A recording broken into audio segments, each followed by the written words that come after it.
नमस्कार साथियों, स्वागत है आपका study by DR YouTube channel पर। और आज हम लेके आए हैं आरटीई 2009। साथियों, आरटीई 2009 राइट टू एजुकेशन, शिक्षा का अधिकार। साथियों, ये भारतीय संविधान में इसका मौलिक कर्तव्य में और इसके साथ ही नीति निर्देशक तत्वों में भी इसका वर्णन है साथियों। और इसके साथ ही शिक्षा किसी भी देश की जो विकास है उसका सूचक का प्रतीक होती है साथियों। और विकास किस प्रकार, अगर आपकी शिक्षा बहुत डाउन है तो आपका जो देश का विकास है वो भी नीचे रहेगा साथियों। किसी अगर देश को उसकी कमर तोड़नी है तो साथियों उसके शिक्षा को आप कमज़ोर कर दीजिए। आने वाली जो पीढ़ियां हैं वो अगर शिक्षित नहीं होगी तो वो देश स्वतः ही कमज़ोर हो जाएगा और किसी अस्त्र शस्त्र की ज़रूरत नहीं पड़ेगी साथियों। इस अध्याय में हम जानेंगे साथियों, इसके 7 अध्याय और 38 धाराओं का अध्ययन करेंगे साथियों। उसमें से जो अति महत्वपूर्ण है, जिससे हर बार बार प्रश्न पूछे जाते हैं साथियों। और आरटीई ज़रूरी नहीं है कि जो कंपटीशन की तैयारी कर रहे हैं उनके लिए ही महत्वपूर्ण है साथियों। एक सामान्य व्यक्ति के लिए आरटीई का ध्यान में होना बहुत ही ज़रूरी है। मान लीजिए कोई गरीब व्यक्ति है, अगर उसके बच्चों को अच्छी बड़ी स्कूलों में वो प्रवेश दिलाना चाहता है वो तो उसके लिए 25% सीटें आरक्षित है साथियों। कितनी है? 25% सीटें आरक्षित है। अगर उसको आरटीई का मालूम नहीं है तो वो उन सीटों पर अपने बच्चों को एजुकेशन नहीं दिला पाएगा। तो एक सामान्य व्यक्ति के लिए भी आरटीई का नॉलेज उतना ही ज़रूरी है जितना या तो वो कंपटीशन की तैयारी कर रहा हो, जैसे कोई सी भी हो। अरे इसके साथ ही साथियों, RTE 2009 first grade, second grade, REET, इन सब के लिए बहुत ही महत्वपूर्ण है। यहाँ तक कि आरटीई 2009 साथियों, जो हर बार इसका कहीं ना कहीं प्रश्न बनता ही है और इससे कम से कम 2 या 3 प्रश्न जरूर बनते हैं साथियों। तो इन सभी सवालों का हम इसके अंतर्गत जानने का प्रयास करेंगे कि कौन सी धारा में उनको प्रवेश दिया जाता है, कितने प्रतिशत को प्रवेश दिया जाता है। अगर कोई बच्चा 9 साल का है तो उसको किस कक्षा में और किस धारा के अनुसार प्रवेश दिया जाएगा।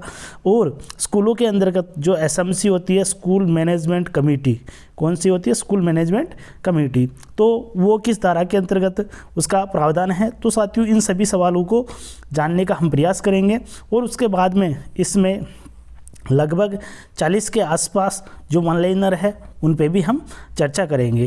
तो शुरुआत करते हैं आज के इस महत्वपूर्ण बिंदु की, जो है आरटीई 2009। साथियों, आरटीई एक्ट 2009, इसका पूरा नाम है right to children to free and compulsory education act 2009। साथियों, ये इसका पूरा नाम है और इसके अंतर्गत जो महत्वपूर्ण प्रावधान है कि ये कब लाया गया, किसके लिए लागू होता है, तो शुरुआत करते हैं इसकी। आरटीई एक्ट 2009 एक संवैधानिक प्रावधान है। इसके अंतर्गत 6 से 14 वर्ष के बच्चों को निःशुल्क शिक्षा प्रदान की जाएगी। इसके साथ ही साथियों, आरटीई एक्ट का उद्देश्य 6 से 14 वर्ष की आयु के वर्ग के बालक बालिकाओं को निःशुल्क एवं अनिवार्य शिक्षा प्रदान की जाएगी साथियों। देखिए साथियों, इसमें निःशुल्क शिक्षा के साथ में कंपलसरी एजुकेशन, अनिवार्य शिक्षा का भी प्रावधान है साथियों। ये जो एक्ट है 12 दिसंबर 2002 को भारतीय संविधान के अंतर्गत 86वें संविधान संशोधन द्वारा अनुच्छेद 21 क या 21A में जोड़ा गया और इसके साथ ही ये 11वां मौलिक कर्तव्य भी जोड़ा गया साथियों। क्या? 11वां मौलिक कर्तव्य जोड़ा गया, जिसके अंतर्गत माता पिता का कर्तव्य होगा कि 6 से 14 वर्ष के बच्चों को निःशुल्क एवं अनिवार्य शिक्षा प्रदान करें। इसके साथ ही आरटीई एक्ट के अंतर्गत 7 अध्याय, 38 धाराएं और 1 अनुसूची है साथियों। ये आप ध्यान रखें, इसके अंतर्गत कितने अध्यायों का वर्णन है? 7, 38 धाराएं, 1 अनुसूची। आरटीई 2009 का पूरा नाम निःशुल्क अनिवार्य बाल शिक्षा अधिकार अधिनियम। साथियों, ये वेरी इंपॉर्टेंट है। 1-2 बार ये प्रश्न पूछा भी गया है कि आरटीई का पूरा नाम क्या है, तो निःशुल्क और अनिवार्य बाल शिक्षा अधिकार अधिनियम 2009। शिक्षा का अधिकार अधिनियम 2009 को लागू करने का उद्देश्य छात्रों में गुणवत्तापूर्ण, साथियों ये बहुत ही महत्वपूर्ण इसका विषय है, गुणवत्तापूर्ण शिक्षा उपलब्ध कराने के लिए बनाया गया है। अनुच्छेद 21 के में मौलिक अधिकार का दर्जा दिया गया है साथियों, और इसके साथ ही जो अनुच्छेद 51 के यानी भाग 4 के में मौलिक कर्तव्यों का वर्णन है, और उन मौलिक कर्तव्यों में जो 11वां मौलिक कर्तव्य है वो यही है शिक्षा का अधिकार। उसके अंतर्गत ये प्रावधान किया गया है कि 6 से 14 वर्ष के बच्चों को, बालक बालिकाओं को निःशुल्क एवं अनिवार्य शिक्षा दिलाना अभिभावक का कर्तव्य होगा। ये 86वें संविधान संशोधन 2002 के तहत जोड़ा गया। फिर साथियों इसी को 20 जुलाई 2009 को राज्यसभा में और 4 अगस्त 2009 को ये लोकसभा में पारित किया जाता है, और 26 अगस्त 2009 को राष्ट्रपति द्वारा ये हस्ताक्षर कर अधिनियम बना दिया जाता है साथियों। फिर आरटीई एक्ट 2009 संपूर्ण देश में 1 अप्रैल 2010 से लागू हो जाता है, जम्मू कश्मीर को छोड़ते हुए साथियों। 86वां संविधान संशोधन हुआ जिसके अंतर्गत ये जोड़ा गया था, और इसके साथ ही क्या जोड़ा गया था, निःशुल्क एवं अनिवार्य शिक्षा, ये मौलिक कर्तव्य जोड़ा गया था।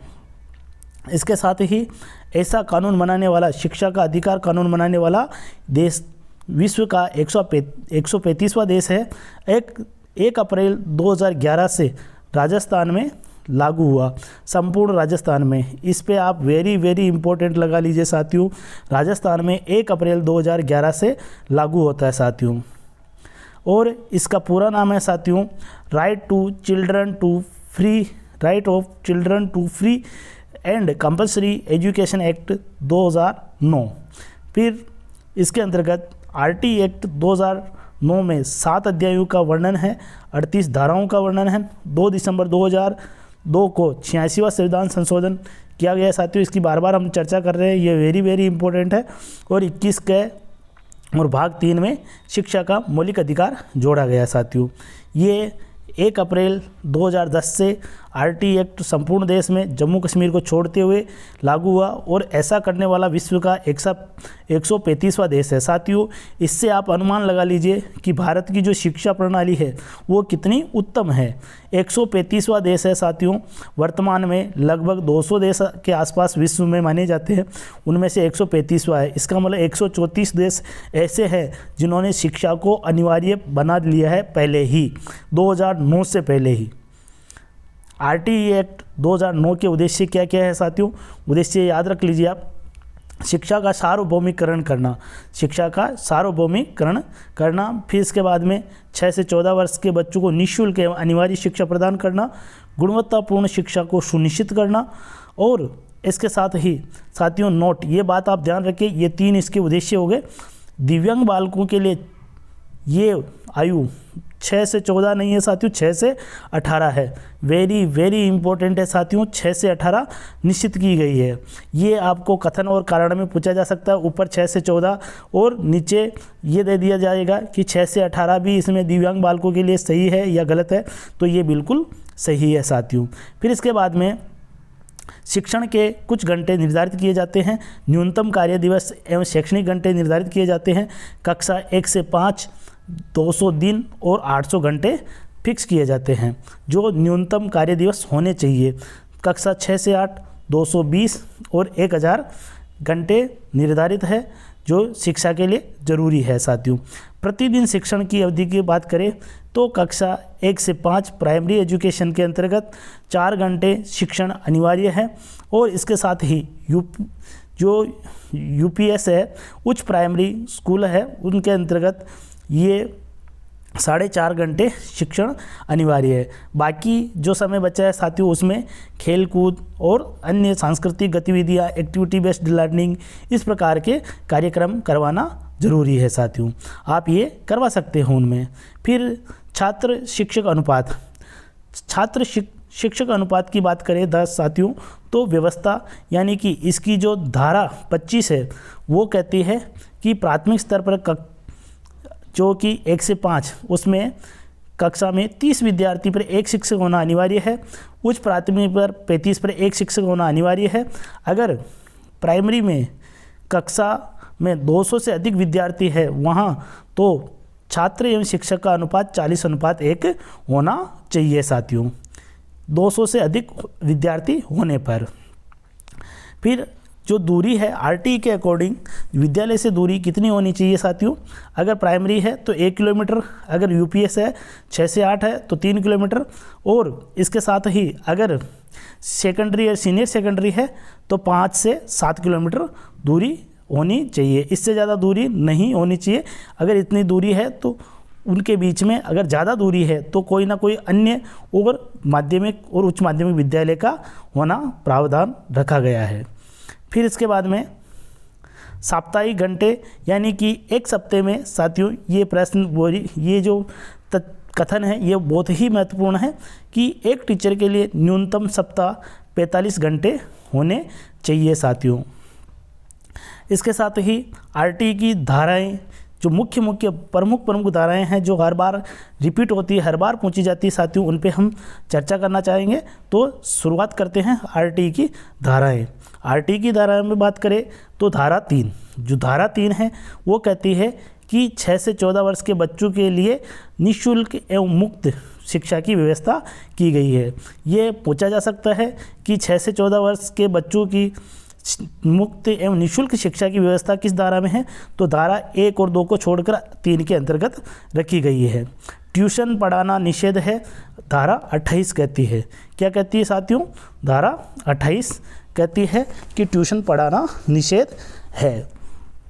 फिर इसके बाद में देखिए साथियों जो महत्वपूर्ण धाराओं में धारा 17 है वो कह रही है कि शारीरिक दंड देना।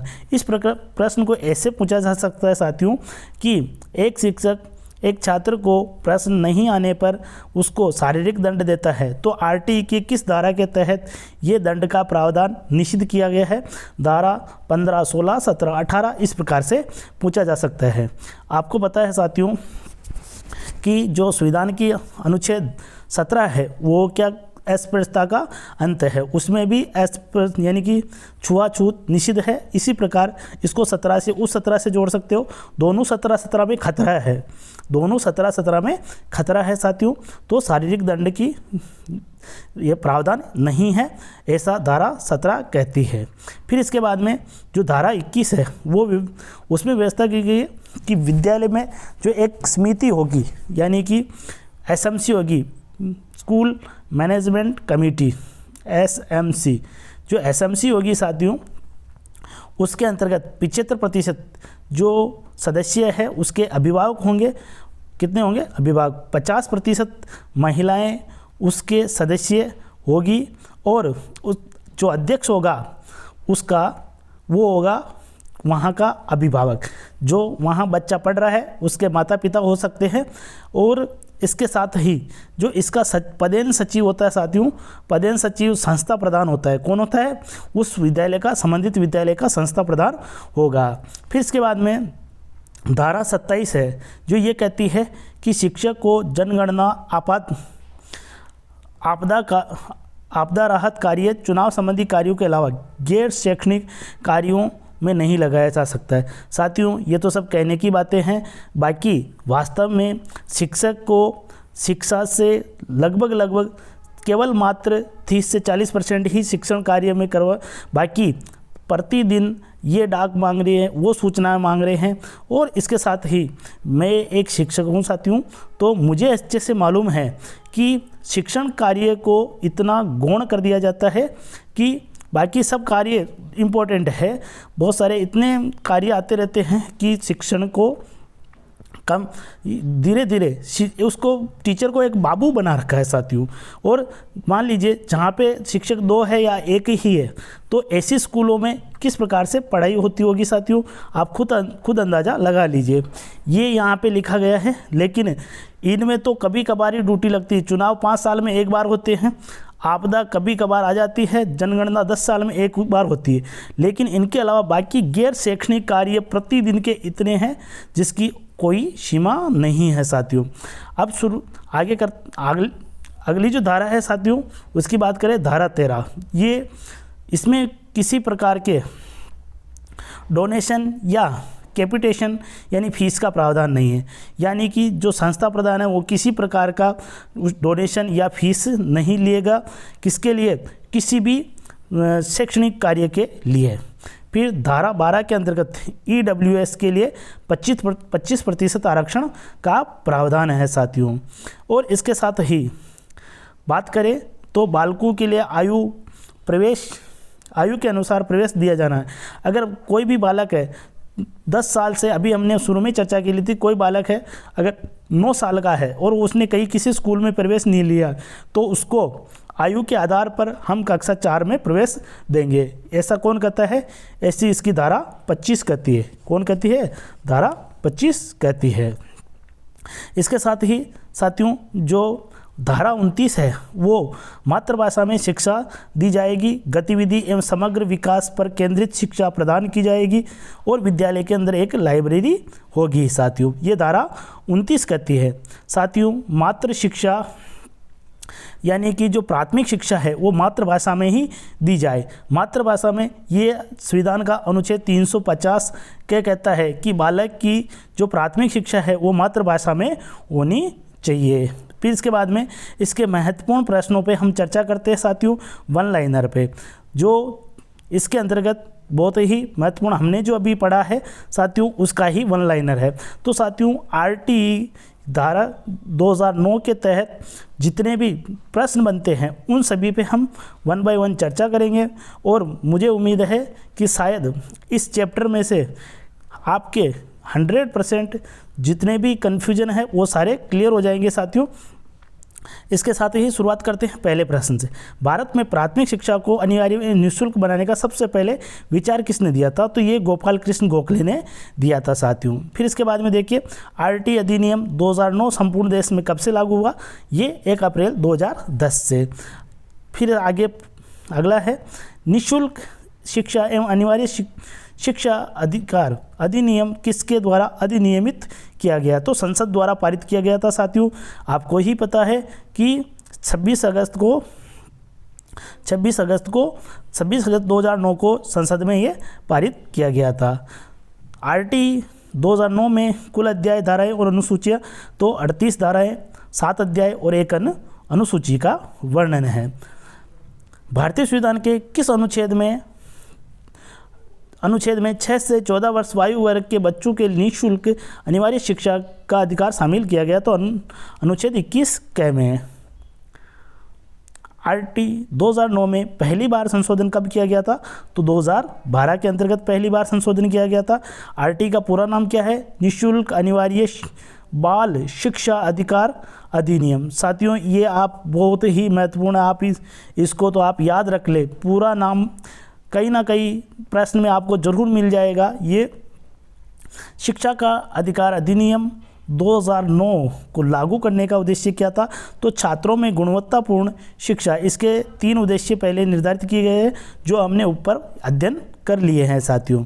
फिर इसके बाद में देखिए 9वां, संविधान के कौन से संविधान संशोधन के तहत संसद द्वारा शिक्षा का अधिकार को व्यक्ति के मूल अधिकारों के स्वरूप में सम्मिलित किया गया, तो 86वां संविधान संशोधन ये मौलिक अधिकार में भी जोड़ा गया और 11वां मौलिक कर्तव्य भी जोड़ा गया साथियों। राज्यसभा में RT एक्ट कब पारित हुआ, तो साथियों 20 जुलाई को। लोकसभा में कब पारित हुआ, 4 अगस्त को। और राष्ट्रपति ने कब हस्ताक्षर किए, 26 अगस्त को। इस प्रकार से आप याद रख सकते हो, लोकसभा में 4 अगस्त को और राष्ट्रपति ने 26 अगस्त को। तो अगला प्रश्न देखिए साथियों, कौन सा देश है, तो 135वां देश है ये शिक्षा को मौलिक अधिकार बनाने वाला। RT 2009 के तहत विशेष आवश्यकता वाले यानी CWSN साथियों, CWSN ये, तो इसमें इन बच्चों को कौन सी शिक्षा के अंतर्गत पढ़ाया गया, तो समावेशी शिक्षा। कौन सी है साथियों, समावेशी शिक्षा के अंतर्गत इनको शिक्षा दी जाएगी। फिर बात करें साथियों शिक्षा के अधिकार अधिनियम के तहत प्राथमिक कक्षाओं में शिक्षक छात्र एवं शिक्षक अनुपात कितना है, तो ये है साथियों 1:30। अगर 200 से अधिक बच्चे हैं तो कितना हो जाएगा साथियों, 1:40। कितना हो जाएगा, 1:40। 40। फिर अगला देखिए 16वां नंबर का प्रश्न कि शिक्षा के अधिकार अधिनियम के तहत उच्च प्राथमिक कक्षाओं में छात्र शिक्षक तो यूपीएस में कितना है साथियों 1:35। वो तो पीएस में था 1 से 5 था, और ये कितना है 6 से 8 है, 1:35। शिक्षा का अधिकार अधिनियम 2009 में अध्यापकों के लिए न्यूनतम कार्य घंटे कितने हैं, तो 45 है। कितने हैं साथियों 45 है। ये किसकी बात कर रहा है, प्रति सप्ताह की। किसकी बात कर रहा था, प्रति सप्ताह की। शिक्षा का अधिकार अधिनियम 2009 के मान एवं मानकों के अनुसार प्राथमिक स्तर पर 200 छात्रों के लिए शिक्षक की संख्या कितनी होगी, तो 40 पे 1 है साथियों, तो 200 में 4 का भाग दे दीजिए, शिक्षकों की संख्या आ जाएगी। 40 का भाग दे दीजिए, सॉरी 4 का नहीं, 40 का भाग दे दीजिए, कितना आएंगे 5 आ जाएंगे, तो 5 शिक्षकों की आवश्यकता होगी। फिर अगला देखिए साथियों, आरटी 2009 के तहत प्राथमिक स्तर पर न्यूनतम शैक्षणिक घंटे तो कितने हैं 800 घंटे और 200 दिन कार्य दिवस निर्धारित है साथियों। ये हो गया। ये यूपीएस यानी कि उच्च प्राथमिक स्तर पर तो 1000 घंटे और 220 दिन निर्धारित है। ये 1000 घंटे 220 दिन निर्धारित है। 20वां हो गया, रिपीट हो। 21वां देखिए, निःशुल्क एवं अनिवार्य शिक्षा के अधिकार में किस आयु वर्ग का रखा गया है, तो इसके अंतर्गत साथियों ये यहाँ पे मिसप्रिंट हो गई, 6 से 14 वर्ष रखा गया है साथियों। और जो दिव्यांग बच्चे हैं उनके लिए कितना रखा गया, 6 से 18 वर्ष रखा गया है। फिर इसके बाद में राजस्थान शिक्षा का अधिकार अधिनियम 2009 की धारा 29 के तहत राज्य की घोषित शैक्षिक प्राधिकारी संस्था कौन सी है साथियों, ये है SIERT, state institute education research and training. इसका पूरा नाम है साथियों state institute of education research and training. ये कहाँ पे है, तो ये उदयपुर में है साथियों। कहाँ पे है, उदयपुर में है, इसकी स्थापना हुई। फिर इसके बाद में देखिए साथियों, RT एक्ट कि कौन सी धारा अध्यापकों के कर्तव्यों से संबंधित है, तो कौन सी है, धारा 24 है साथियों। कौन सी है, धारा 24। इसमें RT 2009 के तहत निःशक्त बच्चों के लिए कितने वर्ष की आयु की अतिरिक्त छूट दी गई है साथियों, 14 वर्ष की तो है ही, फिर उसमें 4 और जोड़ो, कितने हो जाएंगे 18 वर्ष। तो कितने वर्ष की छूट मिल गई, कुल 4 वर्ष की और छूट मिल गई साथियों। SMC का अध्यक्ष कौन होता है, तो अभिभावक होता है साथियों। और SMC किस धारा में आती है, तो 21 में आती है। RT 2009 के तहत किसी भी यानी कि 1 से 8 विद्यालय में अधिकतम कितने प्रतिशत अध्यापकों के रिक्त पद हो सकते हैं, तो 10%। इससे ज़्यादा रिक्त नहीं हो सकते हैं शिक्षा का। लेकिन साथियों ऐसा कहा गया है, बाकी बहुत सारे स्कूलों में बहुत सारे 10 या 50% रिक्त पद पड़े हुए हैं। शिक्षा का अधिकार अधिनियम 2009 में विद्यालय यानी समिति प्रबंधन SMC में भर्ती विद्यार्थियों के माता पिता या अभिभावक की न्यूनतम सदस्य कितने प्रतिशत, 75% होने चाहिए। उसमें से 50% महिलाएं होनी चाहिए। एक प्राथमिक विद्यालय में कक्षा 1 से 5 61 विद्यार्थी है। RT 2009 के अनुसार विद्यालय में कितने शिक्षक होने चाहिए। देखिए साथियों, अगर ये 60 होते तो 2 चाहिए, लेकिन 1 बढ़ गया है तो कितने चाहिए, 3 शिक्षक चाहिए, यानी कि 30 पे 1 चाहिए। RT 2009 के अनुसार प्राथमिक स्तर पर एक अध्यापक को प्रतिदिन बच्चों को कितने घंटे पढ़ाना होगा, तो 4 घंटे। कितने घंटे साथियों, 4 घंटे पढ़ाना होगा। ये तो प्राथमिक है। यूपीएस में कितना पढ़ाना होगा, यूपीएस में पढ़ाना होगा साथियों 4.5 घंटे। कितने, 4.5 घंटे पढ़ाना होगा साथियों। क्या मैंने 4.30 लिखा, क्या ये सही है क्या, तो बिल्कुल सही है साथियों, क्योंकि 1 घंटे में 60 मिनट ही होते हैं। इसलिए एक बार ऐसा हो गया साथियों, मैंने 1 पॉइंट ऐसे 30 लिख दिया, मैंने कहा कि ये 1.5 हो गया, यानी 1.5 घंटे हो गए, तो बहुत सारों ने कहा सर ये तो 1.5 पे 1.5 घंटे होंगे। मैंने कहा 1.5 पे नहीं होंगे, 1.30 पे होंगे। अगला देखिए साथियों, आरटी की किस धारा में बताया गया है कि शिक्षक प्राइवेट ट्यूशन नहीं पढ़ा सकता है? तो धारा 28 के अंतर्गत कहा गया है। फिर अगला प्रश्न देखिए, आरटी 2009 में निर्दिष्ट किए गए 1 से 5 तक यदि प्रवेश दिए गए विद्यार्थियों की संख्या 200 से अधिक है तो कितने शिक्षक होने, तो यहाँ पे अनुपात पूछा गया है। तो अनुपात क्या हो जाएगा साथियों, 1:40 हो जाएगा। कितना हो जाएगा, 1:40, यानी कि 1 शिक्षक होना चाहिए। तो विद्यार्थियों का अनुपात कितना होगा, 40%। अब इसमें आप 40 का भाग लगा दीजिए साथियों, तो अध्यापकों की संख्या आ जाएगी, कितनी आ जाएगी, 5। आरटी 2009 के तहत प्राइवेट स्कूलों में कितने प्रतिशत सीटें रिजर्व है, 25% है। फिर अगला देखिए, एक बच्चा 9 साल का है, ये हमने शुरू में ही जब क्लास शुरू की थी तब हल कर लिया था साथियों। तो चौथी क्लास में और धारा 4 के अनुसार उसको प्रवेश दिया जाएगा।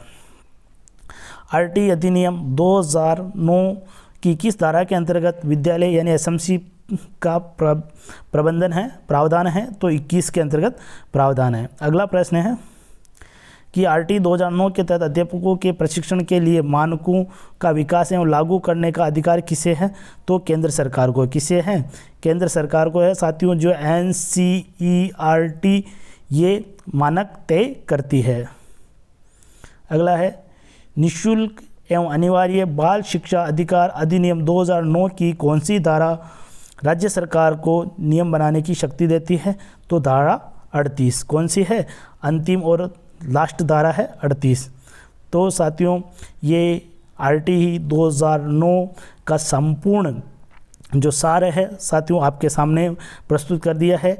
अगर आपको क्लास अच्छी लगी हो तो चैनल को सब्सक्राइब करें, वीडियो को अधिक से अधिक शेयर करें साथियों। मिलते हैं अगली क्लास में, तब तक के लिए आप सभी का बहुत बहुत धन्यवाद। जय हिंद, जय भारत।